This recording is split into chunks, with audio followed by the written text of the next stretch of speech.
So come on up here, Del, and get a load of what we're doing here. Hello. Hi. My name's Jimmy. What's your name? Chris? Helen. Helen? Casper. Okay. Casper. This is a very special room where we put blindfolds on people and let them in and certain things happen. Now, isn't that funny? Sorry, busy. That'll be. Hey. Hey. Well, It's a pizza, isn't it? it's a pizza.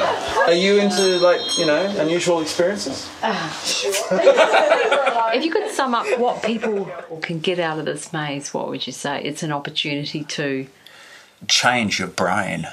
It's an opportunity to look into a way of experiencing things that's completely other for most people. Take your time to feel what's in here. This is not a race to get through. There are many things to find. What's that called?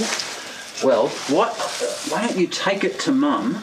Oh, it feels like a floaty toy for the pole. It's been interesting. People have come in and they've actually had sight problems and stuff like that, and they've done it and they've still had a different experience because sight's so strong. We're so linked into sight as something that we need to construct the world. You've got a new eye.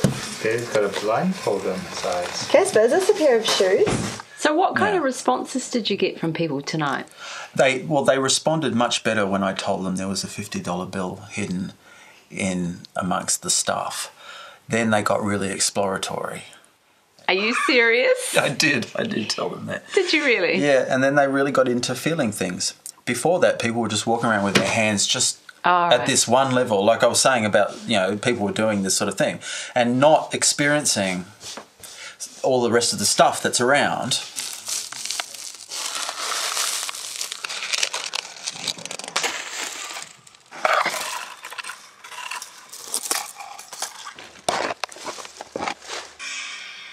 And not really taking an interest in it. Like, It's starting to close in around me now. That's interesting. It's starting to close in around you. Oh, coming in from the top. That's the peyote I gave you when you came in. Oh, thank you.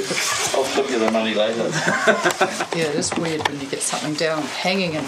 Oh, shut up, Rachel. it's really interesting how the people who had the most enjoyment out of it were the people who I brought in the first day who I didn't have blindfolds, and I said, just close your eyes and pretend. Braille on the walls? It is. Yes. Nothing exciting. It's nothing filthy, put it that way. Tell me about the nun. Oh, yeah. That was the first night. One thing she said is that it reminds me of when I was in boarding schools, teaching in boarding schools. And I'd have to find my way up the stairs and down the halls in the pitch black so I could catch out the girls when they had their lights on smoking after hours. And so she'd had a bit of experience with that kind of thing. I'll grab your blindfolds. Yeah, blindfolds coming your way. Yeah. Jimmy. Jimmy. Thank you, Jimmy. Yes, Oh, yeah. Jimmy. That was great. Was that good? That was really good. The best part is talking with people after we're done and how they found the space to be, and then telling stories about experiences they've had like that or people they've known.